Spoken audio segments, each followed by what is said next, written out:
Welcome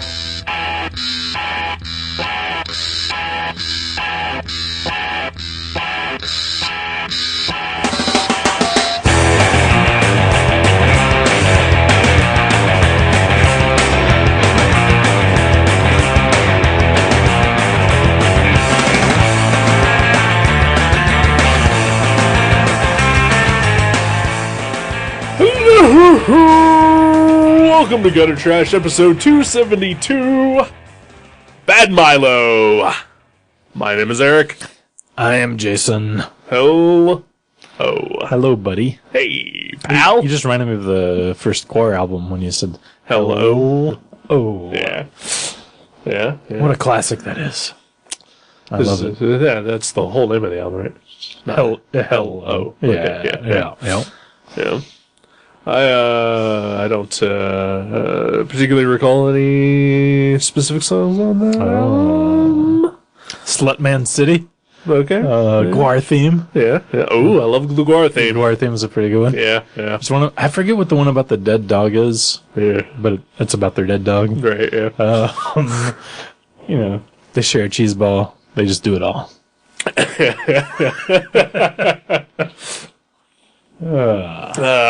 Guar.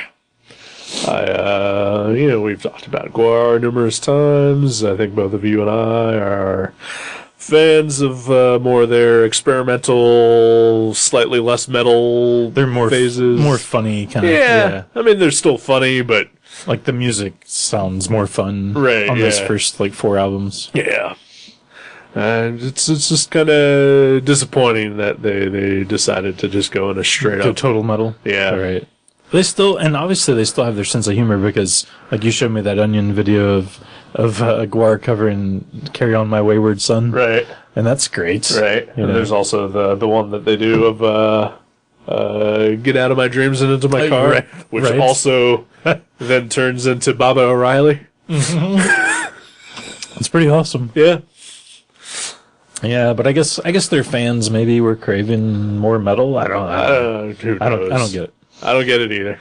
I mean, nothing wrong with metal. Nothing wrong with metal. But if you throw in like, "Have You Seen Me?" Like, stuff like that with the little swing, right, lounge music or whatever. Yeah, there's a little loungy things going on in there. Some sax. I remember some horns. I think even there was a sea chanty that was right. I can't remember which one, but very group singy, folk songy type thing. You're right. I mean, yeah, Guar style, of course. Play it up. Yeah, do whatever.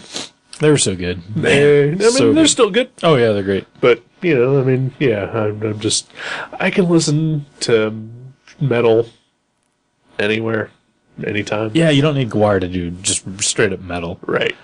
Yeah. I think it adds to the mystique that they were also able to do other things. Yeah, exactly. Yeah. It's like using your laptop to hammer in a nail. It's like, you can do that. Sure. But you can watch porn with it.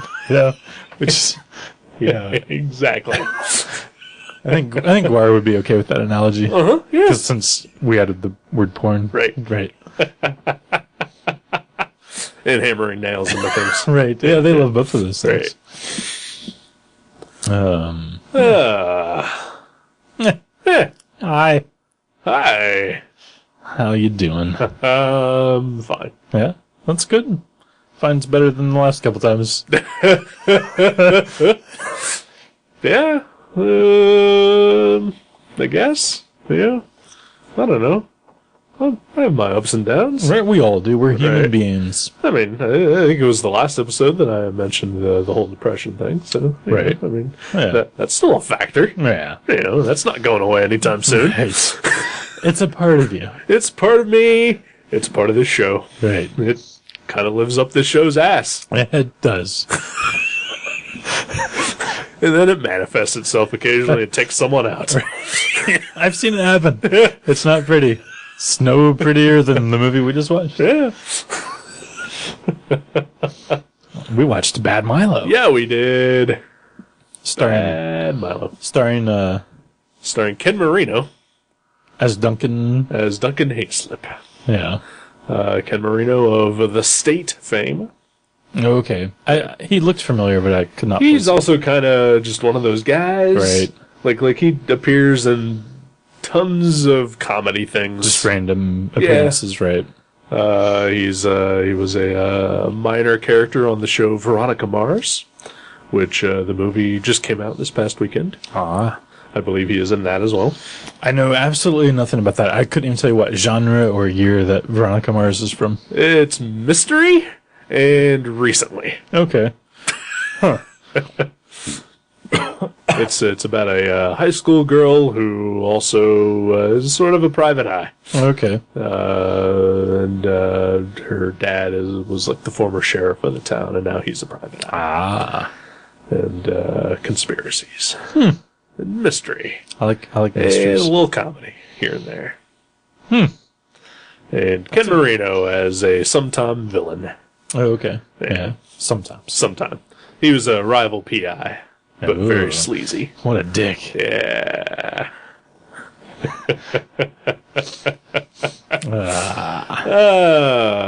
I was, I don't want to talk about this too much, but was out today with a friend, and I was talking about you and your horrible use of puns, and how it's infecting you. it is infecting me. Right. But they specifically asked for like one example, and I couldn't think of any. Right. And here we just had one. Right. Yeah. They manifest. Yeah. They come out of my ass. And they stink like they do sometimes. So this movie, yeah, Bad Milo. Where did we hear about this? Did we see a trailer when we watched another movie, I believe? Like, I know I saw a trailer just randomly. I didn't look it up on YouTube. I think, I know you were the one who told me to watch the trailer, but I had actually heard of it before that. You know, because I don't particularly care to watch trailers. Right. So I had heard of it, and like as soon as I heard the premise and who was in it, I was like, okay, I'll watch that eventually. Right. But then you said we should watch the trailer. Yeah, I must have just watched the movie on my own. That hardly ever happens. Maybe Doogie pointed it out to you? He watches trailers. No, I know I was like actually just watching a movie and I saw the trailer for it, but I don't remember. I don't know. I can't remember. All right. Who knows? Yeah. Anyway. It's a mystery lost to the ages. Somebody call Veronica Mars. Get her ass in here. Please. Right. She's cute. Oh, is she? Yeah. Okay. Kristen Bell. Attractive. Oh. Relation to the guy at Bellbook? No. No. I was gonna say because obviously I've never seen her bring a Mystery Science Theater robot to any of her movies. Well, And I'm pretty sure that Joe doesn't violently hate her. right. I think he actually probably feels the opposite about Kristen Bell. Yeah, I would imagine. So who was the lady that played Duncan's wife in this movie? Her name is Jillian Jacobs. She looks very, very familiar. She is in the show Community. Oh, that's where I know her from. Okay. Okay. Right. Yeah, that's what it is. This movie has a lot of people that I recognize from things. Yeah. Like, Duncan's father is one of my favorite that guys. Oh yeah, Stephen Root. Yeah, he's like, he's a regular on the show Justified that we're watching. He's appeared a couple times, yeah. And he's been in some Coen Brothers movies as strange characters. He's, of course, probably best known from Office Space as Milton. Oh, right, that's him. Yeah, that is him. Oh my god, I forgot that was him. Oh, yeah. The stapler guy, right? Stapler. It's been so many years since I've seen Office Space. Man, it's probably been a dozen years. And he was also in the show News Radio. He was the boss. Never saw it. Oh, that's a shame. Oh, It's a good show. I assume it would be. Yeah. Yeah. But yeah, Stephen Root. Yeah, he's great. Yeah. Oh man, I love that guy. Also the voice of Bill on King of the Hill. Is he? Oh yeah. Man, I learn stuff every day. That's why you all are tuning in, right? Because it's so informative here. It's definitely not the entertainment factor. It's got to be the educational factor. I would imagine. I would hope. But yeah, this is one of the better movies I've seen about an ass goblin. Can you name like second down on the list? The Pianist. Okay. Yeah. It's the director's cut, if you haven't watched that. Okay. They cut out all the ass goblin parts so they could win an Oscar. Right, yeah. Pretty lame. Yeah. Pretty lame. Probably also cut a little too close to home to the whole Roman Polanski trial. Right, exactly, yeah. Probably. Yeah. Oh, pedophiles. How you love them. You as, like, the people, or me as in me? You, Jason Young. I'm not a... Like, love pedophile filmmakers. I have never loved Roman Polanski. I do like some of his films, but I've never been like, man, that guy is amazing. like he's made some good movies, but I think he's made more movies I don't like than he's made movies I do like. Whereas Woody Allen has made more movies I love than, or I'd say more movies I like. I think there's like maybe 2 movies he's made I love, but one of which I just bought for $1 at the library sale. More on that later. Don't touch that dial. If you want to hear exciting library purchase stories, this is the place for you. But yeah, I like Woody Allen. Okay, yeah. Pedophile. Yeah. Possibly. Yeah. It's a gray area. It's not a gray area. Alleged pedophile. Yeah. Because if it's true, that is not a gray area. If it's true, it won't surprise me. But if it's not true, it won't disappoint me. What? Is that right? I don't know. Too many double negatives. But we're not here to talk about Woody Allen. No, we are not. We're here to talk about Bad Milo. Bad Milo. Starring Ken Marino, Gillian Jacobs, Patrick Warburton. Yeah, Patrick Warburton. Stephen Root. Patrick Warburton is so great. Kumail Nanjiani. Peter Stormare. Peter Stormare is so good, too. Would you not watch anything that Pat Warburton is in? Like, is there, like, is he one of those people that you would just watch anything that he's in? Nope. I think I would. Nope. Because he is on a terrible, terrible television program. I know. That's why I watched it once. Okay. Because he was in it. Right. And I was like, okay. I mean, like, I don't mean like I'm there from start to finish with every project he does, but I'm on board with checking out everything that he does. Yeah, I'm not. And that was. I don't think there is a single actor or director or writer alive who just gets that carte blanche for me. Rob Schneider? Close. Not even Rob Schneider? Close. I've probably seen more things with him in it. Than you should have? Than I should have, yeah. I think every human has, whether you've seen anything by him or not. I mean, I still maintain that Rob Schneider's Judge Dredd is much better than the current remake. Did Rob Schneider direct that? He should have. I don't know, because I bought the Rob Schneider Criterion box set. I don't remember that one being in there. All of his directorial. No. Well, they only picked the ones that really impacted the industry. That's true. The ones that were game changers. Right.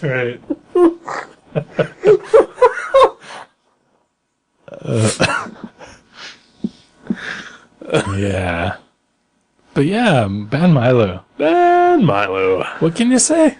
It's about a guy who has some sort of monster living in his ass. Right. Or it's living in his body, but it exits through his ass. Right, yeah. Yeah. He, as he gets more and more stressed out, the monster decides that it needs to come out and wreak havoc. Right. Yeah. Yeah. And we've all been stressed out. Sure. We've all wanted to murder our, coworkers or just random passersby. Right. Too bad we don't all have ass demons that can do that for us. Right. And then get blamed on raccoons. Yeah. I've seen a lot of raccoons in this neighborhood too, like around dumpsters and things. So, I could see that being blamed away on them. Sure. Raccoons are kind of awful. I think they're fine. They're adorable. Yeah. I mean, I can't deny that. Right. They're super kind cute. of awful. What do they do that's bad? They eat trash. They don't eat just trash. They'll eat, anything. Like we at my parents' house, they have kind of a raccoon problem if they leave like cat food out. Maybe they just think it's a raccoon problem. No, it's a raccoon problem. What if it's your dad's ass goblin? It's not my dad's ass goblin. I've seen my dad's ass goblin. It's a different thing. It's a different thing altogether. Yeah.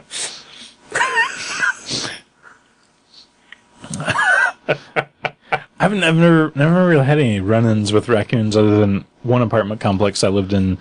Like, you walk up my back door and, like, the dumpster's, like, 10 feet away for the entire, like, plat. Right. And, at nighttime, there was always raccoons just hanging out, like, eating stuff out of the dumpster. But I never had a problem with them. They were okay. Like, even if I took trash out, they would just kind of stare at me and I'd just throw it in there and then they'd sort through it, Yeah. But, yeah. They're rodents. Right. But they're adorable. Yeah. There's little bandit. They get the little bandit masks. Yeah, it's pretty pretty good. good. Yeah. When I used to go on vacation to Michigan with my parents, it was a cabin in the woods, and we'd leave out food for raccoons and possums, and so we would just watch them come and eat all our scraps or whatever. It's adorable. Yeah. There was one that was missing a leg, and so like we recognized it, every time. And, yeah. Yeah. So in the movie, they blame all of the ass goblin murders on raccoons, because that's just the first thing they think of. And they're like, sure, that's probably what it was. Right? Yeah. Because raccoons tend to murder people. Sure, in horribly violent ways. Right, in office buildings. Right. Yeah. Patrick Warburton is so great as just the shitty, crazy boss. Oh, yeah? Yeah. Oh, there is one scene, though, that's... it's just so fucking absurd. It's got to be ad-libbed. It had to be. Yeah. It absolutely had to be, but it's so great. Right. I mean, like, I like, the main actor, Ken Marino, like he's really good, too. And like, such a good straight man. Oh, yeah. Oh, my absolutely. God. For this material, to pull it off that straight and serious, it's pretty impressive. Right. But then, like, so that particular scene that we're talking about where just, like, he's having an interaction with Patrick Warburton, and then Patrick Warburton walks off and then does something in the background. Right. Like, I don't know if Kim Marino knew that was happening or not, but he just is just doing his thing. Yeah. While this just ridiculous, hilarious thing is happening behind him. You just have to see it. Because it's like it's kind of out of focus. But, but not enough that you can't tell exactly what he's doing. It's so good. Patrick Warburton, man. Tops. Yeah. Top notch. Too bad about the wig. What? I don't know. What? Yeah, his hair in this movie. Oh, it was a wig? It had to be. You think? It didn't look real or good. Oh, well. It might have just been absurd on purpose. I hope.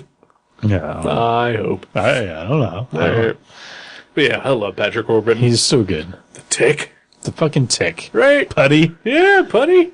Yeah. Yeah. Too bad about that show that whatever he's on it's right called. now. Rules of Engagement. I still kind of want to see that, like, Sam Slade or Rock Sledge or something. Yeah. Where he plays like it's like a comedy sort of spoof of the old detective, noir kind of stuff. Noir.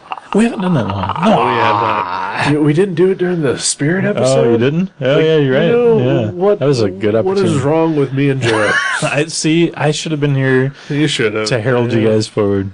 You really should have. Yeah. You really should have been here. I should have just not showed up for the movie and then just showed up for the commentary. Right, Because I'm sure I could have just said I hated it. Yeah. And like I would have been spot on. But what if you, like Joe, would have loved it? It's possible. I'll let you borrow it when you get a Blu-ray player. Okay, yeah. Okay. That's fair. If either of us are still alive when I get a Blu-ray player, I'll be surprised. Well, hey, honestly, I just have to wait for you to eventually move in with Kathleen. That's true. Yeah, right. She's got a Blu-ray player, and you're fucking watching The Spirit. Man, it sounds worse and worse. So that's going to be the impetus for you now to never move in with Kathleen? Right. Yeah. No, I just wanted to get rid of that fucking dog. And then I will not live with that. I told her, I was like, if it came down to like living on the streets or living somewhere where that dog lived, it might come down to a coin toss. Like I love that dog. She's super sweet. Her name's Pearl. Yeah. For the listener, but probably the worst pet I've ever encountered in my life, as far as just like She's antsy. that doesn't even begin to describe. Oh my gosh, that's like saying like Robin Williams is antsy. Sometimes that guy gets a little antsy. That Robin Williams taps his foot when he's nervous. Sweats sometimes, a little bit of sweat. He's got some hair on him. Yeah. But other than antsy, the dog like just misbehaves frequently. We'll just put it that way. So I'm like I can't live with that dog. Once she decides to get rid of the dog or whatever, or natural causes take their course. Well, I wish you luck. I don't want the dog to die. I want the dog to live on a farm somewhere, Right? Yeah. miles and miles away from us. So yeah, that'll be the time I have a Blu-ray player. All right.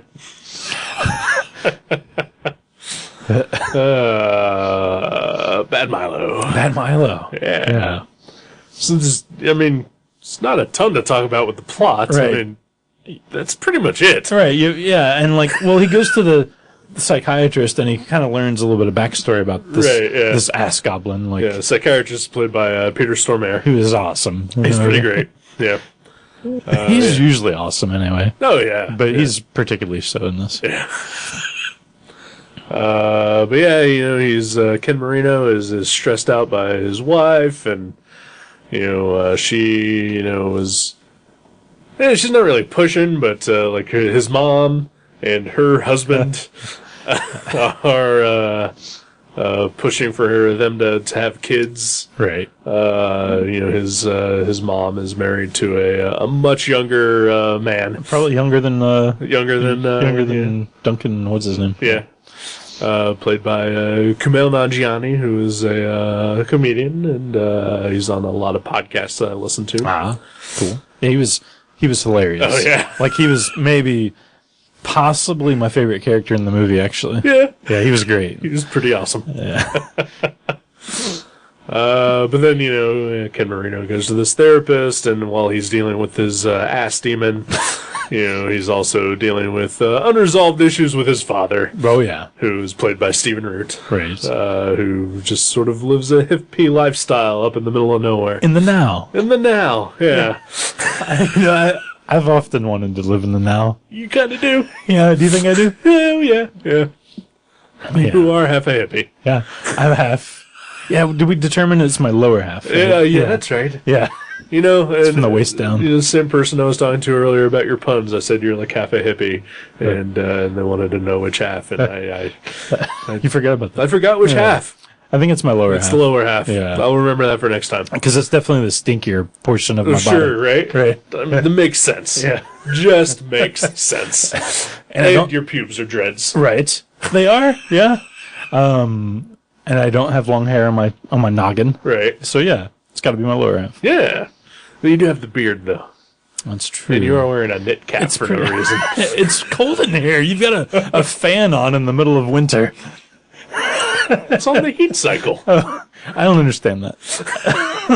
The fan goes one direction, it's cool. Fan goes the other direction, it keeps the cool air up. That sounds like a conspiracy. It's not. It's science. I don't understand science. I'm a faith-based creature. Next time I'm in the Christian Science Museum, I'm gonna look up that fan thing. All right. See if the dinosaurs and Jesus can shed some light on this. They invented it together.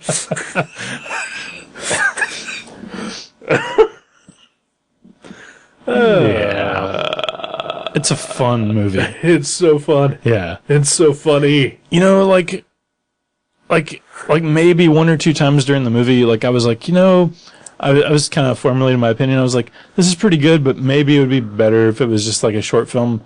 But then, like, every time I thought that, like 10 minutes later, I was like, no, keep it going. Keep it going. Yeah. Like it treads a very fine line between like trauma quality, Yeah, and just, straight, totally comedy. agree. And like I'm glad, like part of me kind of wants like to think that it should have gone over that line, Yeah. like into full blown trauma territory, Right, like, But also I'm super glad that it didn't. really? Yeah, Because I that was one thing I did kind of think, like, I wish maybe it would have been, like, more gruesome or, like, disgusting. right. Like, because there were some, like, gross parts. Oh, sure. But you never, ever see the monster going in or out of his ass. Right, yeah. And, like, not that you need to see that, but maybe it would have been cool to see some more, like, gross, like, connector scenes, like, just Right. shit spraying on the wall and stuff like that. Like, I think if you're gonna do the Ass Goblin movie, maybe go ahead and maybe Go for it. right. Like, yeah, like part of me totally agrees with you. Like it really does. But then, like, the other part of me is just like, I don't want to see that. Right, or see, Yeah. right, and like it's, But I get it. I totally get it. it's played so straight. Oh, yeah. Like the movies, like maybe Peter Stormare's over the top, and maybe Patrick Warburton. Stormare is kind of always over the Right. well, both of those guys are kind of always But over the top. all the main, like the main couple in the movie Yeah, right. are so straight. Yeah. Like it's great how straight they are. But like I think that would have been even better if it would have been like more disgusting and they were still that straight, Right. playing it that straight. I mean, like I think I would have liked it better if it would have been just a little more disgusting. There. Like I said, I see your point. I really do, because part of me agrees, but I'm glad that it wasn't also. Right. Like, I think I probably would have been fine with more gore. Yeah. Like Because there's murders. because there are murders, there's like a half and dozen we murders. see a couple of them, and then they're pretty tame. Yeah. You just see kind of blood fly everywhere. Like there's one scene where The guy's dick gets ripped off. yeah, like more of that. Like I would have been fine with Right. like that on a bigger scale. You mean you wish his dick was bigger? I would wish his dick was bigger. You always say that every time we watch a movie. You're like, I wish that guy's dick was bigger. Until Hollywood fixes that, Right. I'm gonna keep complaining about it. Right. Yeah. It's true. When you watched Rob Schneider's 8.5, Right. you said the same thing.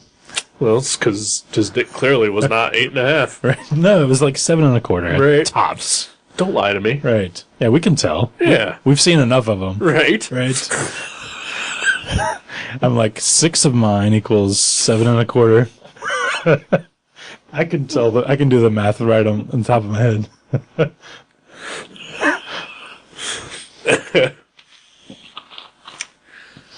Bad Milo. Bad Milo. Probably not a movie for everybody, No. but if you got a funny bone Yeah. and like horror movies, then Yeah, exactly. Yeah, exactly. That's perfect. what the hell is your problem not watching? If you this? like Army of Darkness or like Yeah. stuff like, just stuff that's- Gremlins, Yeah, Gremlins. it's got a very Gremlinsy vibe. Ghoulies, maybe. Ghoulies, Little yeah, Ghoulies. yeah. Ghoulies, it's all right. Yeah, Ghoulies was just okay. Yeah. What was it, Ghoulies 2 you and I watched at one time, and I fell asleep like a third of the way through? It's the one where I don't know if it was 1 or 2. They went to the fun house and I think it was 2. the Ghoulies were Yeah. living in the fun house. I enjoyed that movie. Like, Sure. I really did. Right. Like it was up there with like Killer Clowns from Outer Space for me. Yeah, But yeah. I don't know, not for everybody. right. Well, I mean, I just fell asleep in the middle of it. It was And- late. And It he was didn't late. wake me up until it was over. Yeah, well, Yeah. Which I guess I'm fine with. You were tuckered out. Yeah, sure. Yeah, you had a long day. It was probably a Friday drawing night. I don't know. I think it was a Saturday. All right. But yeah. But yeah, it was really fun. Yeah. It was really fun. I mean, yeah, it is hard to review this type of movie because, I mean, Yeah, it is what it is. Yeah, if you've seen the trailer, there's no surprises as to what you're going to watch. Right, yeah. It's not like you're like, well, that didn't turn out to be what I expected. If you've seen the trailer, it's that only an hour and 22 minutes longer. Right, yeah. There's no surprises or twists in this movie. Even the twist in the movie was kind of telegraphed. Yeah. There was a moment where I was like, oh, okay. Yeah. And then there it goes. But yeah, pretty funny. Yeah. And we can all relate. I mean, this man is like stressed out. Like it's when things are coming at you from all directions, like his work, his family life, right. His past issues with his parents. Sometimes you get overwhelmed whenever you have to deal with multiple things like that all at once, and this is a very comedic, cathartic, maybe way to deal with that kind of thing. Like to watch this movie, because you're like, well, at least I don't also have ass goblins. Right. Okay, so if you had an ass goblin, Right. What would you name it? Oh gosh, Liefeld.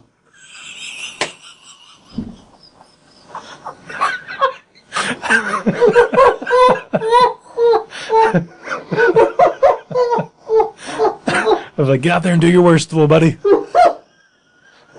How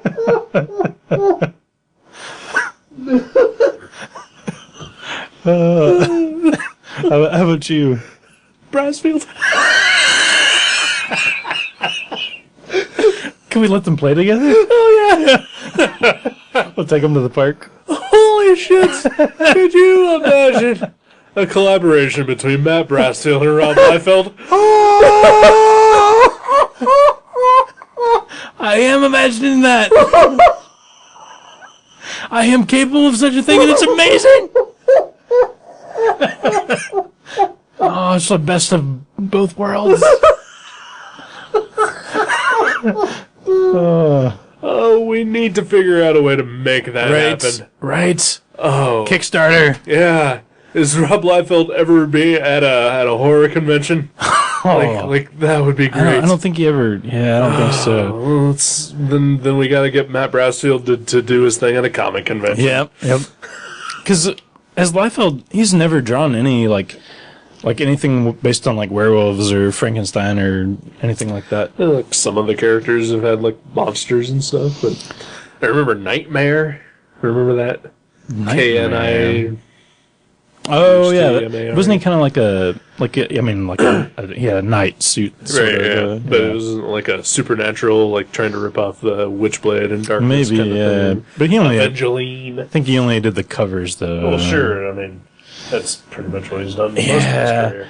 I totally wish, and like I'm not joking, that they would release like an art book of all of his covers. Right. Because I've thought about buying the books that he's done covers for, but there's so many. Right. And like, even at a quarter or 50 cents, it's not really worth it, Right. But if I had like a nice $20 hardcover of all, just the covers of all of his covers, I would lap that up. Yeah. I wouldn't. Yeah. But I would look at your copy. I would bring it over. Yeah. That'd be amazing. Yeah. Bad Milo. Bad Milo, recommended to people who have similar tastes to us. It's fun. Yeah. Netflix. It's on Netflix. It's on Netflix. You can watch it there. Did it just come out last year? Yeah, it's been out for a couple months. Okay. I mean, not on Netflix, but I remember it over the summer. Definitely was out and about on VOD and whatnot. It didn't hit theaters though. Probably super limited, I would guess. Definitely not in the Miami Valley. Definitely not. We don't get anything good here. All right. Except for gutter trash. Except for gutter trash. Yeah, that's why this town loves. You might not know, listener, but when we walk out of these studios, Oh yeah, there's a crowd waiting for us. we are knee deep in strange pussy. Oh yeah. I mean, I sign autographs for 10 minutes sometimes. Right, yeah. And then I'm like, that is enough. I gotta go to the limo and get laid. Right. Yep. And And then I go home to my mom's basement and jerk off while I'm reading Harlan Ellison short stories. Because that's Dayton, Ohio. That's how we play it here. Don't be fronting. If you're not from Dayton, you won't understand. Nope. Yeah. Yeah. Yeah, I mean, it's kind of super hard to talk about this movie in any kind of constructive way. Just it's awesome and funny. Why would you analyze it, right? Right, yeah. Right. It's awesome and funny, and it's about an ass demon. Yeah, if that's not for you, then you already know it's not for you. Exactly. And if it is for you, then and you haven't heard of it, then you should most certainly check it out. Right, yeah. It was definitely for us. Yeah.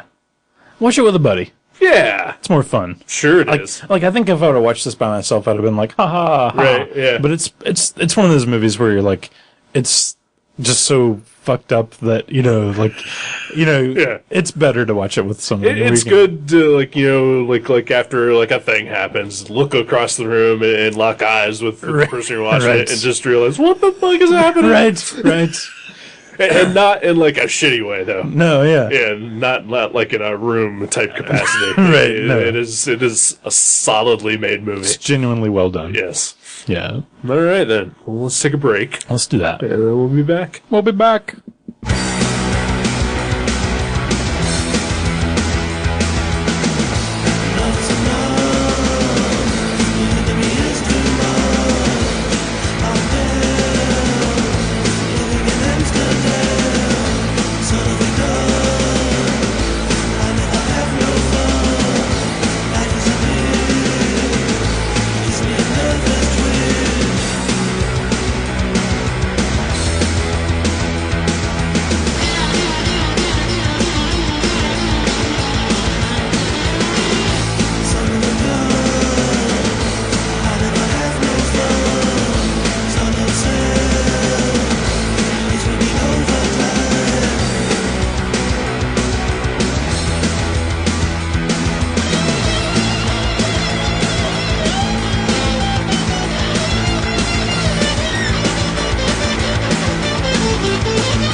Hi, it's Gutter Trash. Ask Goblin. Ask Goblin. Have you ever had an Ask Goblin? I have not. I don't think I have either. I've had stomach problems from anxiety. Oh? Yeah. Oh, yeah. I've probably had some. Yeah. Yeah, back mostly when I was a teenager, early 20s. No. For some reason, just like all of a sudden I realized the world was a terrible place. Right. It scared me a lot. Yeah. And I would probably say my problems are more recent than that. But yeah. So I've got a pretty strong constitution. Right. Yeah. It's cool. But occasionally now I get a bad tummy. Yep. Yeah. The brass field's in there. Yep.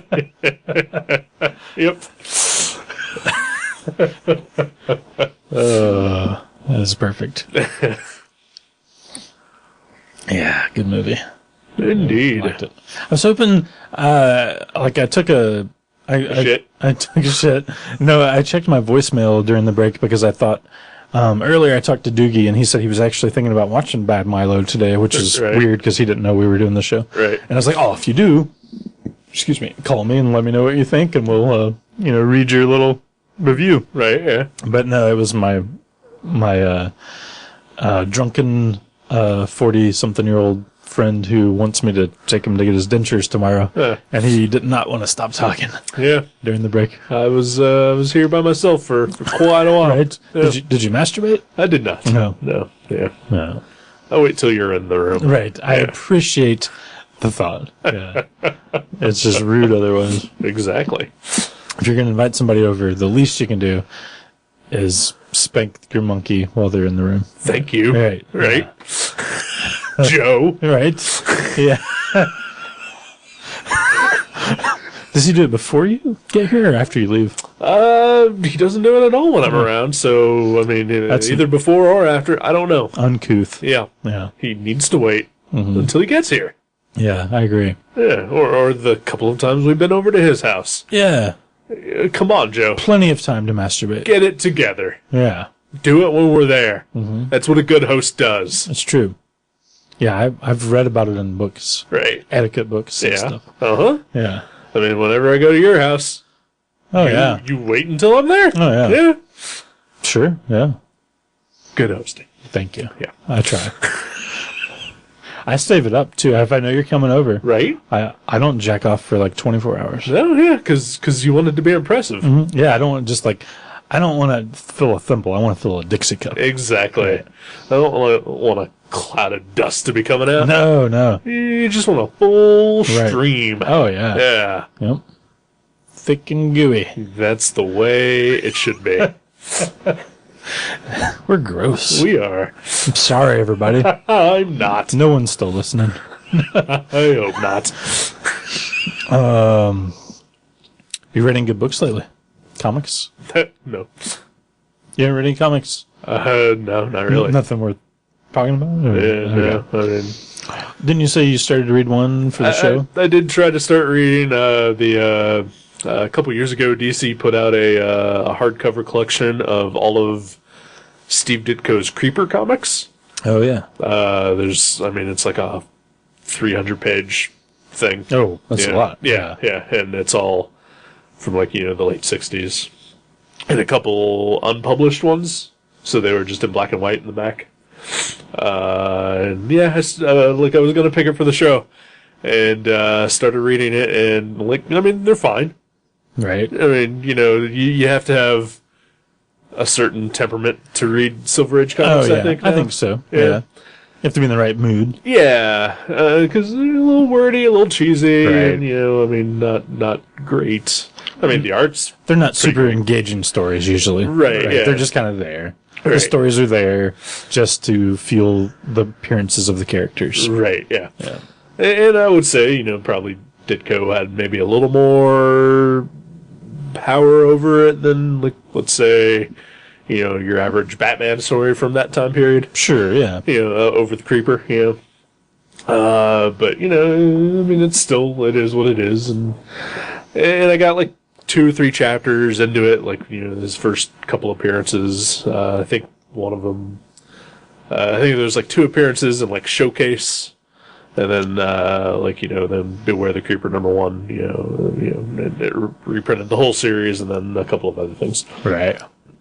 And it's all single issue, done in one storytelling, which is great. Yeah, I that's wish awesome. More comics would do that. That would be awesome. But, at the same time, there's, no real overarching anything that's happening. So it's not super engaging. Yeah. Not really something that I felt would have been good to talk about. So that was going to be, you were going to pick the 300 something page Uh-huh. book? Wow, that's a lot of Creeper comics. Oh yeah, it is. Like I'd started reading it last Saturday. Wow. And with the intent of having it done by today to give to you, and You're like, it's just too much. It was too much. If it was 100 pages, maybe. Maybe, yeah. Yeah. But it's enjoyable for the most part. And I much like a Jack Kirby, I've got a late in life appreciation for Steve Ditko. I think maybe my appreciation for Ditko is still forming, because I've always thought his art was cool. It had its own sort of style. Right, yeah. But I wouldn't say I'm a Ditko fan. Right, yeah. Yes, buddy. Right, yep. I have nothing against him, and I like some of the things I've seen by him, but I would never be like, man, I want a Ditko t-shirt or, right, yeah. Definitely, I don't have near the appreciation for him that I do for, Jack Kirby. Right. But, I appreciate him. Yeah. And, clearly he was involved in the creation of some very cool characters. Right, that spider guy. That spider dude, Yeah. I can't remember his real name. It was Web Boy or something. Right, yeah. Web, I don't know. Web. But then also the Creeper, who I love as a character, and the Question, and of course Blue Beetle. Right. Yeah, you're a big Blue Beetle fan. One of my favorite characters. Yeah, and his art is very distinct and unique, and he's got a style, and it's great. The man can draw hands like no one else. I agree. I read a little article once called "The Hands of Steve Ditko" or something like that, and it was just all these different shots from Doctor Strange and Spider-Man, and it was like, wow, he really does. He is the master of drawing hands. Yep. Bern Hogarth should learn from Ditko. So, but it was weird though. I was reading it, and the first appearance is also the origin of the Creeper, and it's man, what a ridiculous fucking origin that character has. What is his origin? According, I know it's changed a little bit here and there throughout time, but back when Ditko wrote it, it was Jack Ryder was a television news reporter or something like that, and he got fired from his job, and then immediately hired by the same television network to be a private investigator. Huh. Okay. And they wanted him to investigate this mob boss or whatever, and a kidnapped scientist had disappeared.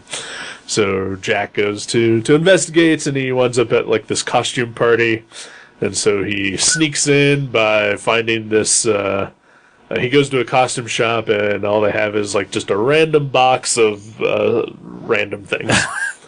And so he buys it for $10 and goes to this party dressed with all the crap that was in the box. Right. Which was yellow tights, a green wig, and green shorts, and red boots, and red gloves, and then there was a shag rug. Yeah, so they didn't have a wrap or something? Yeah, it was a rug. Yeah. It was literally a rug. And he says, well, I guess I can wear this as a cape, and puts it on. Then goes into this party, and then gets found out and gets stabbed. And then thrown in the room with the kidnapped scientist. The scientist then injects him with a serum that will heal him and also make him super strong and super fast. Then also embeds in the knife wound a device that will allow him to activate the device, and it will turn whatever he is currently wearing invisible. Huh. And so he hits it, and so his costume that he's wearing disappears, and he's just naked. Okay. So he hits it again, and he's back in his creeper outfit. And so basically, that's how he transforms back and forth between being the creeper and not. So he always turns into a naked guy. Well, he could when he is naked, he can put clothes on. And so then when he switches the button, he just turns back and forth to whatever he's currently wearing and the creeper costume. I gotcha. Yeah. Weird. Yeah. Weird. Uh-huh. Yep. I had no idea. Yep. Because we read, a couple years ago, the Beware the Creeper Vertigo book. It was way different. It was super different, yeah. Yeah. And I've got quite a few creeper comics here and there. I mean, like the first Creeper comic that I ever read was his guest appearance in the Joker ongoing. Okay. From the late 70s that only lasted like 9 issues. Right. He appeared in that, and like I didn't know what his deal was at the time. You know, he just sort of was there. I'm sure a Batman comic is the only thing I've ever read with a Creeper in it, other than the Vertigo thing. And he appeared in the Batman animated series, and they gave him a completely different origin there, right? Where he basically fell into a vat of the chemical Joker that stuff. turned into the Joker. Yeah, Ah. and it just had a different effect on him than it did to the Joker. Yeah, Huh? yeah. And Weird. now he's like some sort of weird demon thing because New 52. Of course. So he's an actual demon. Yeah, Like, okay, he's got powers and yeah. evil powers. He's like a creepy Oni kind of thing. Huh. So if he's got super speed, right? Why Why not like Flash super speed, but like Captain America super speed. Okay. So yeah. Like faster than you or me. Well, that's the average man. That is the average person. The average sure. human gait Right, is yeah. faster than our top speed. I mean, as we know, I can barely walk down a sidewalk. Right. Well, in your defense, you had pretzels on the brain. Should I tell that story? Real Yeah, quick? sure, yeah. There's a pretzel place like a couple blocks from here, and I have a relatively regular tradition of going there on a Saturday and getting a couple pretzels. And yesterday was a really nice day. Oh yeah, it was And super nice. yeah, so I decided, you know what, fuck it. I need to exercise more. I gotta get fuckable. Yeah. You know? Right. So I decided, I'm gonna walk there. Like I still want a pretzel. Right. But if I walk there, like it's not as bad, right? Yeah, exactly. Right. Yeah. Exactly. And then I thought I would take like just a lackadaisical route, there, just up and down around the neighborhood, and just take my time and get there and then take a long way around and walk. It's good for you. 20 yards from my apartment, I fucking step on the sidewalk that is just broken as shit and just roll my ankle and just nearly sprain it. And I have been in pain since. That sucks. Yeah. So the sidewalk's actually like demolished, basically. There's a tree growing. Oh, the like in a roots are yard, destroying it. and the roots have Yeah. just uprooted the sidewalk. See, that's why they need to get rid of all trees. Exactly. Yeah. They're nothing but trouble. Yeah. I still went on my walk though with a sore ankle. Impressed. I took a breather and I was like, oh fuck, But I realized that because I've sprained my ankle numerous times, Right. and I knew that this wasn't like a debilitating sprain or anything like that. So you weren't laying on your back Right. pressing your medic alert button. Right, yeah. I decided, I could power through this, and what am I walking? Nice. Yeah. I've never been, you've told me about that pretzel place for years. Yeah. I rode my bike there once, like the 7-year-old that I am, and they were closed because I guess they're closed on Mondays, right? So yeah, they were closed on Mondays. So I didn't get to go buy a pretzel that day, and I've never just been back. I need to go. Yeah, you should. back and try that. I mean, I love soft top pretzels. well, sure, I they're love great. them. And also, it's not like Mondays are your only day off. It's true. I'm off Mondays and Tuesdays. So that works out. Right. Yeah. I think when I did ride my bike there was back when I was part of the workforce, and I did have Mondays off. Right, that was yeah. my day off. What else were we talking about before that? The creeper. Yeah, whatever. Something about walking. Super speed. Oh, that's what I was gonna say. Like, if he's got super speed, why is he called the creeper? Because it seems to me like the creeper is synonymous with walking really slow. Right. Yeah. Shouldn't he be again? It's more like Captain America right, super speed. okay. Yeah. Batman super speed. right? Yeah. Yeah. Yeah. It's cool. Yeah. It's cool. Huh. I mean, I've been watching things on the programs. Anything good? Hannibal, of course. Archer is going strong. Caught up on Teen Wolf some more. Nice. How I Met Your Mother, which is near the ending. Yeah, I think there's 3 episodes left. Yeah. Yeah. It's a good show. Yeah. It's a good show. I haven't seen it in years, though. But I really like every episode I've seen. I watched Reefer Madness the other day. Were you smoking some weed? I was not. Yeah. I mean, if anything, like, I'm never going to, because Right. now I know the dangers. Yeah, it's pretty dangerous. Right. Yeah. You could flip out and just murder people. You could, wearing a suit. You know, you would look good in a suit, so maybe you should try the weed. Yeah, maybe I should. If it inspires you to wear suits and murder people, it's a give and take. I have always wanted to wear suits. And murder people. And murder people. Right. Yeah. I mean, the suits first. Right. Oh, yeah. Murder people second. Oh, yeah. Yeah. All the best serial killers wear suits when they murder. They should. Anyway, if they do. Like Hannibal. Hannibal, exactly. I was going to say, Jeffrey Dahmer, no suit. Nope. But look at that guy. Right. Kind of a fuck up. Yeah, exactly. But Hannibal? Yeah. Yeah, pretty classy. Pretty classy. Yeah. I gotta say, that the show, Hannibal, is kind of suit porny. Oh, really? Yeah. Like it's food porny and suit porny. Really? Yeah. Like lots of just lovingly crafted shots of Hannibal cooking someone. Right, I've seen those. You know, but then also like lots of shots of just him just looking good in a goddamn suit. Yeah. Yeah. And then there's another character that showed up, a lady character who also was very nice with the suits. Suit porn. Huh. Food porn. Wow. Hannibal. Wow. Huh. I need a suit. Oh, we all need suits. Yeah. We should just get some suits sometime. We should. Absolutely. At a thrift store, of course. Yeah, I'm not. I'm going to go class. Yeah? Yeah. Gonna go for it? Yeah. I mean, well, first of all, I'm, 7 foot tall and 800 pounds. There's no suits at thrift stores for me. Right. Yeah, maybe. Yeah. But maybe you can find a nice, cheapest shoot at like an actual, tailored It'd be nice. suit store. Yeah. I would really love a suit. It would be cool. Yeah. Like I said, I went walking. I'm going to try to lose some weight, and maybe I can get down to a normal person suit. Nice. Yeah. That'd be awesome. Yeah. Well, if you do, I'll suit up with you. Sweet. Maybe like for a special episode of the show or something. If we ever did a video, Yeah, we should totally wear suits. Oh, yeah. Yeah. I don't know why we would ever do a video show, Me neither. but I don't know why we'd ever do an audio show. It's questionable. There's no reason. No, not really. But we do it anyway. Yeah. Which is cool. Yeah, suits are nice. Suits are nice. I love them. Yeah.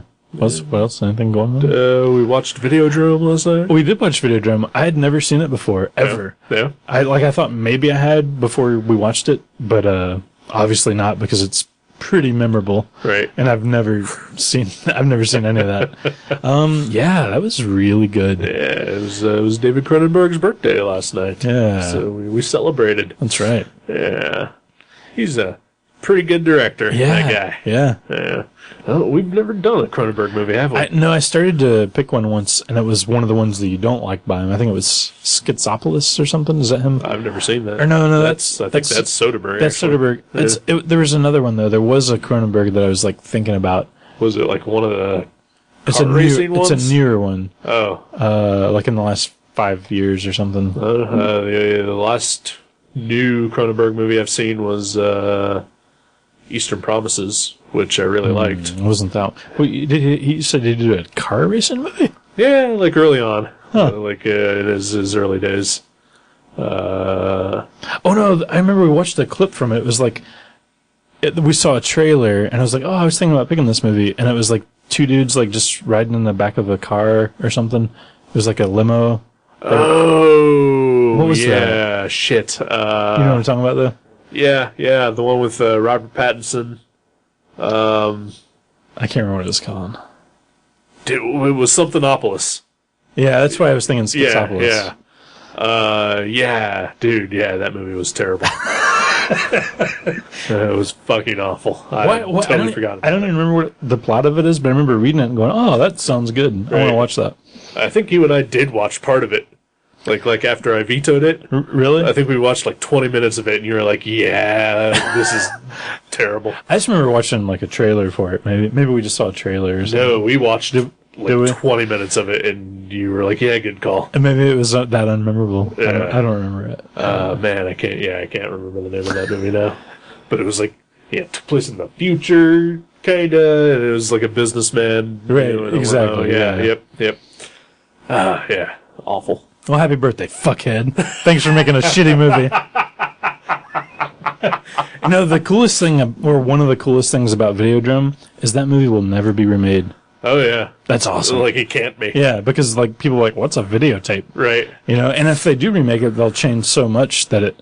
Like, what's the point? Yeah, why bother? Right. So, of course, that's never really stopped them before. It's true. But yeah, I'm sure that'll never be remade, which makes that an awesome movie because Right. it's really good. Yeah. But it's like... I mean, it's dated, but... It's dated, of course. But it's good, though. Yeah. I mean, it is just a product of its time. Exactly. But not in a terrible way whatsoever. But in such a way that it will never be, like, revisited, probably, Right. Except by people who just love awesome movies. Oh, yeah. But I mean, as, like, filmmakers, no studio is going to be like, let's redo Videodrome. Right. Oh, I'm sure someone's trying. They could do maybe Internet Drome or something, Maybe, like, yeah. like- I mean, you could probably take the themes of that movie Yeah. and make it something else. which is cool. Yeah. But, good for that. at the same time, we have Videodrome, so why bother? Yeah, it was good. It was very Yeah. good. I like, honestly, like, as soon as we were done watching, I was like, I want to watch that again, like, tomorrow. Right. I lent you the DVD Yeah. so you could watch the commentaries. Yeah, I definitely will, too. Because I'm off Monday and Tuesday this week, so I'll watch one each day. Because there's 2 commentary tracks. Sure, right. Yeah. We did something cool on Monday. That's right, we did. Yeah. Oh, I forgot about that almost. That's a shame. Yeah. Doom Patrol, right? Doom Patrol. Have you guys ever read Doom Patrol? It's fucking good. It's like, no joke, it's seriously the reason I started working at Mavericks when I was 14, because my brother, who's a few years older than me, had a friend that used to come over and we'd all hang out and draw and like play Dungeons and Dragons and whatnot. Nerds. And we were nerds. I know. Can you believe it? Looking back, I'm like, wow. Good thing I grew out of that. And then, but he came over and he was like, hey, you should read this comic. It's really good. And he gave me like the first 4 issues of Grant Morrison's Doom Patrol. Right. And I was like, yeah, I like robots. 19 through 23? 19 through 23. And, or 22, because 4 issues.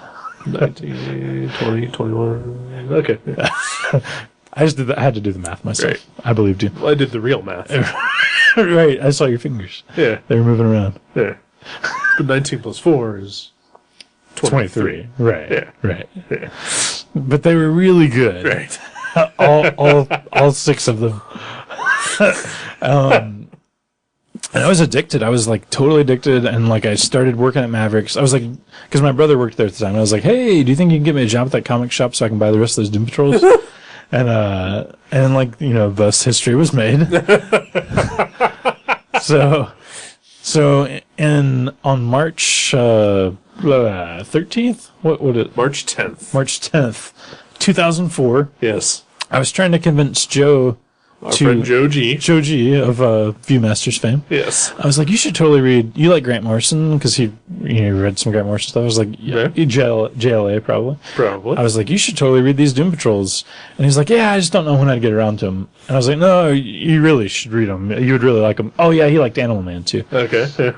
And I was like, yeah. And he's like, well, seriously, it might take me like, I don't know, I might not even get to them this year. And I was like, okay, I'm going to loan them to you today.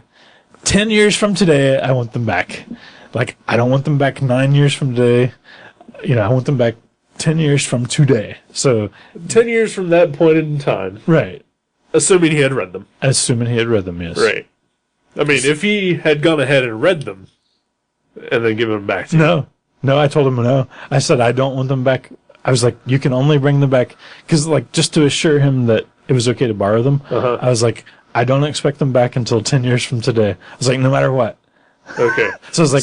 So March 10th, 2004. Right. You make him this deal. And if Joe would have read them in 2006... Right.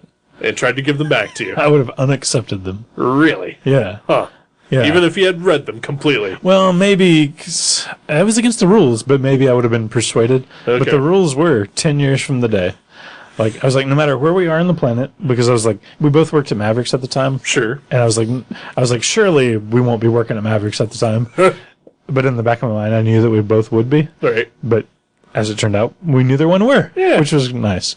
But I was like, By a narrow margin. by a narrow, yeah. He got out of there sooner than I did. But I was like, no matter where we are on the planet, we have to return to Mavericks, and you give me these books back on March 10th, 2014. Right. Which, okay, so the problem I'm having here is that I am... We should say there's like 40-something of them. It wasn't just those 40. Right, no, yeah. It was like the whole run. The entire Grant Morrison run. Yeah. Issues 19 through 63. Yeah. Yeah. Plus the Doom Force special? You know, I thought I had that, but he didn't return that. Okay. He did tell me that it was not in the collection. All part of his story. All right. Because I was going to lend him my copy. I think I do still have it somewhere. Okay. I think it's in another box. Because like I said, I think I have it filed with my Keith Giffen stuff for some reason. Yeah, well, because he drew part He of it. drew the cover or something, yeah. Okay, so my problem that I'm having with this is that I was always under the assumption that he had 10 years to read this book. And it wasn't a mandatory thing that he returned in 10 years. It was that... The deadline. Right, he just had that amount of time Right. to read it. Right. And that whenever he got around to reading it, Okay. he could return it. That's the impression I always had. Maybe that was the deal and I'm just dumb. It could be. Yeah. I mean, I did read the contract Yeah. because there was a contract. Yeah, we had a contract which was signed by me and him and three other people. 3 people. Yeah, 2 other Mavericks employees and with a good customer that was there at the time. Right. Yeah, so signed by you, signed by Joe, signed by Jeremy Hoyt, signed by your friend Andy Metal-Bryan, and by former Mavericks employee Dave Clary. Right. Yeah. Yeah, exactly. And so witnessed and everything. And Right. the contract... Everything but notarized. Right. And the contract was in Joe's pool file at Mavericks. Yeah, we taped it to the back of the file. Right. To the wall. Because I think... For 10 years. Right. Because one day, I snoop. And, I was maybe getting my file, and, I saw the thing sitting in Joe's file, and I was like, what the hell's that? And I read it, and I was like, what? Why? Yeah. Yeah. And that was probably back in, 2006. Right? Yeah. It was like, that's ridiculous. Yeah, who would do that? Right. Joe G would. Yeah, and me. And you. Because Joe G took the full 10 years. Oh, yeah. Yeah, he waited until, 3 months ago to start reading it? 2 months ago. I think he said he started it a couple times over the years and just got out of the habit of it and just put it down. Yeah. But he went back and read them all, 2 months ago. Yeah, but I think, he started in early February, maybe. Maybe late January. Isn't that hilarious? It's because he told me, I don't know when I'll get around to it, but obviously he could have read them in 2 months. Right. But it took him 10 years instead. Yep. Yeah. Yeah, it did. And so this past Monday was March 10th, 2014, the deadline for the contract. And it was the great returning. It was. Yeah. I went to Mavericks, which is not something I do often these days. Right. I was there as well. Also not something I do. Right. Excuse me. Pardon me, Joe. And Joe brought in the books. Yep. And we exchanged them. Yeah. And I kept the card. You know what I didn't think about this, but we should have signed the card somehow that night. Said, they were returned on this date. Yeah, we should have. But whatever. I've got the card. And we have the memories. And we went to Steak and Shake for milkshakes. Yeah, afterwards. we did. Because we're adults. We're big girls. Yeah. Yeah, we're big girls. We can do that. But yeah, we took Jeremy along with us because he was one of the signees. And, and I was there just for fun, I guess. Yeah, you were the new witness because we didn't think to invite. I really kind of wish we would have invited the other 2 guys that had signed the card. Then I probably would have shown up. But yeah, exactly. Because you're not familiar with. Right. Okay. If one of them would have shown up, I probably wouldn't have. Right. Yeah. But one specific person Right. on that list. We won't say who it was, but it wasn't Andy Middlebrand. But we had a good time. Yeah, we had a real good time. And I'm excited to reread them because it's been, obviously 10 years, but it's been more than that since I've read those. Because I read them when I was, 14. Right. And around issue 30, maybe 32, something like that, is when I was buying them off the stands. Right. And from then on, I read them the week they came out. Right. And that's the last time I read any of those. So I'm excited to reread them. Yeah, I've reread them a couple of times throughout the years. I think I've maybe read it less than I've reread The Invisibles. Right. Yeah. But I've read it at least 2 or 3 times. Right. And it was a book that I also came into late. I probably didn't start reading it until maybe 4 years after Grant Morrison was already off the book. Right. Yeah. But there's trades, But I bought every issue individually. Oh, okay. Because that's what a collector does. And there's so many great Simon Bisley covers. Oh, yeah. The first maybe, I don't know, half dozen. I think the first 6 issues are done by Richard Case. Yeah, and he's awesome. He's fine. I love Richard Case. He drew the entire series. Yeah, which is impressive. I love that he stayed on. Yeah. But the covers just get amazing when Simon Bisley takes over. Yeah. I mean, they're so good. That fucking gorilla pushing the baby stroller. Just everything. Everything is so good. After a while, Simon Bisley didn't do all the covers up to a certain point. I think, didn't Brendan McCarthy do a couple? And there's a couple. There's a Jamie Hewlett one, but I mean, even towards Jamie Hewlett maybe is what I'm thinking. Towards then, there's still some Bisley ones. Oh, yeah. Towards right towards the end of his run. But yeah, I mean, there's some great artwork in there. And I love Richard Case. That guy needs some love. I don't have a problem with Richard Case. I mean, he was certainly fine. But I will say this, just being the half-assed Grant Morrison scholar that I try to be sometimes. There are definitely artists who work with Grant Morrison and get what he does and can turn his scripts into a readable book. Yeah. And then there are some that absolutely fucking can't. Right. And Richard Case is definitely on the top of the list of people who can, because I don't think there is a weirder Grant Morrison comic than the Doom Patrol. Yeah. Richard Case gets it. Yeah. Yeah, he's good. Even the Invisibles doesn't reach the weirdness that Doom Patrol got to. Right? Yeah. Wow, I can't remember. I've read Invisibles twice since I've read Doom Patrol, so I'll have to. And I'm excited too because this very week, Stray Bullets, which was another one of my favorite comics, after its 9-year hiatus, returned with issue 41. Yeah. Which I guess is the end of that series. Yes. But then there's also a new #1 that came out the same week. Yeah. Killers. Stray Bullets Killers. Yep. So I think I'm going to go back and once I start, which will probably be tomorrow, I'm going to read a Stray Bullets and a Doom Patrol, one issue a day. Nice. For a month and a half until I've read both series all the way through. Yeah, they're both around 40 issues. Yeah, exactly. Yeah. So I'm very excited about that. That's awesome. Yeah. I would love to reread Stray Bullets, but I don't own any beyond issue 25 because that's when I thought it got canceled. Well, when you get to issue 26, let me know, and I'll loan you the rest of them. All right. So yeah, maybe we could talk about them sometime. Yeah, that'd be great. Such a good series. It's definitely I know we've reviewed crime comics before, and I've said comics is not my favorite genre for crime stories, or my favorite medium. Yeah. But Stray Bullets is by far my favorite crime comic I've ever read. It's pretty great from what I remember, which sadly isn't a ton.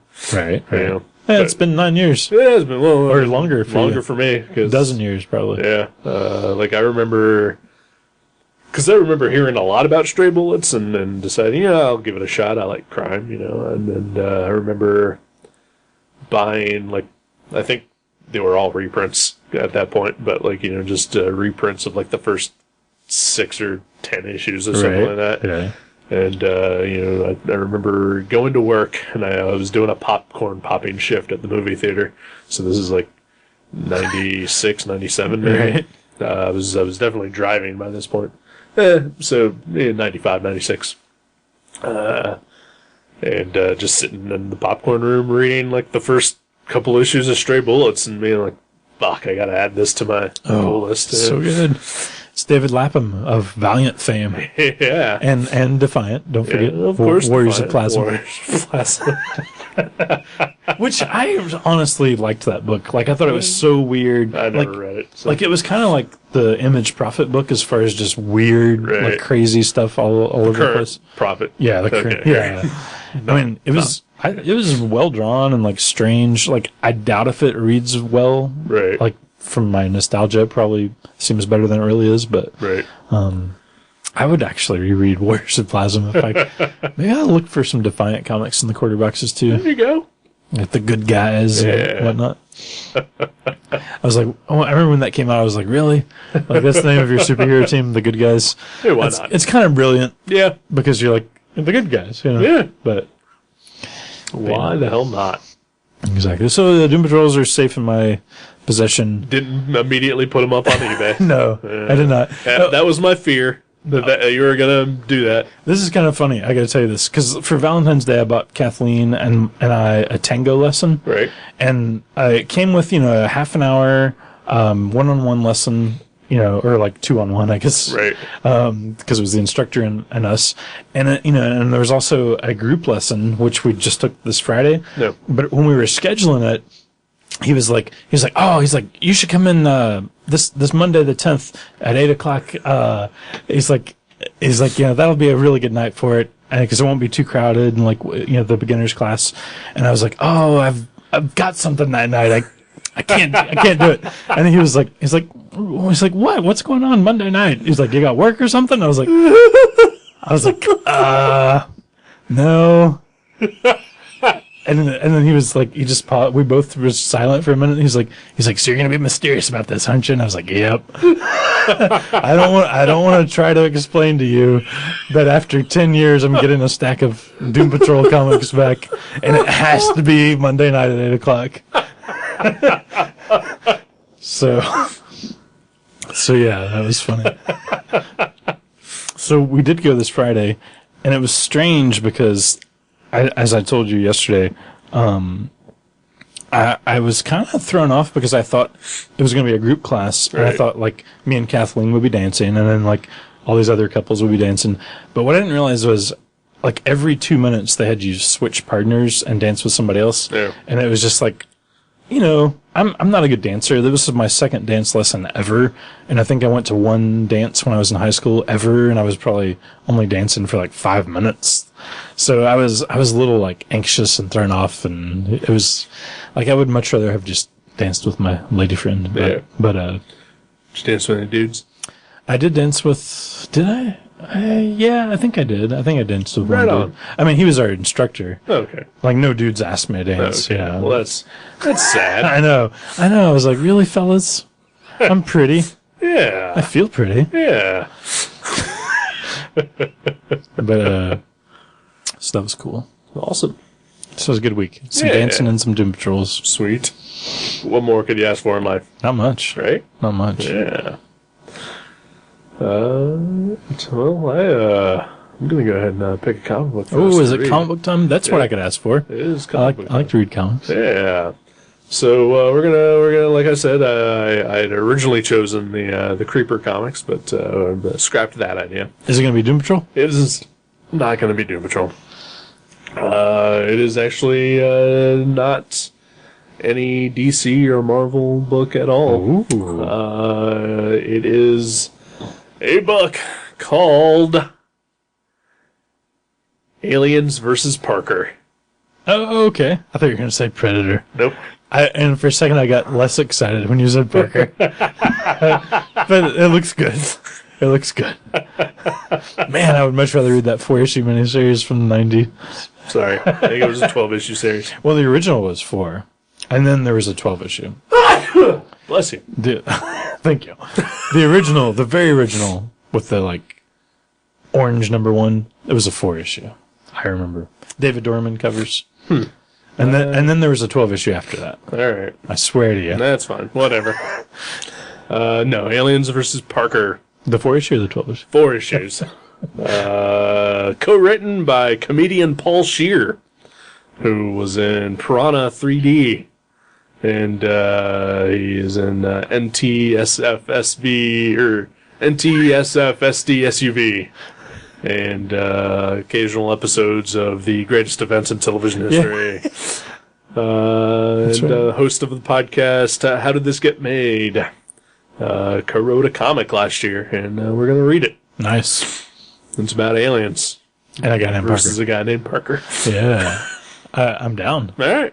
I think Kathleen has those. Really? So I could probably read hers if Maybe, you haven't finished it. Because I have not finished reading it yet. I don't know if she has them all, though, because I was still buying them for her when I left Maverick. Sure. So, you think they've finished after you had already gone. Oh, so, did they? Okay.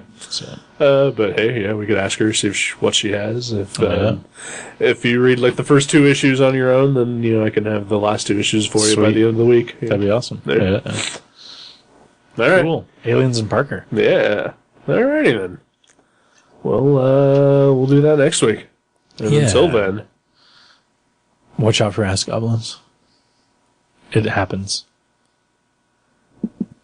It totally happens.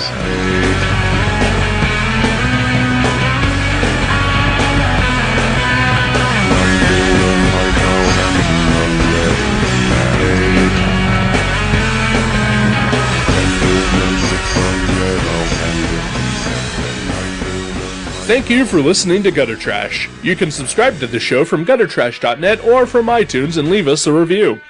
Visit guttertrash.net for email information, links to our Facebook and Twitter pages, and for other podcasts and websites in the Gutter Trash Network. Thanks again for listening, and we'll see you next time.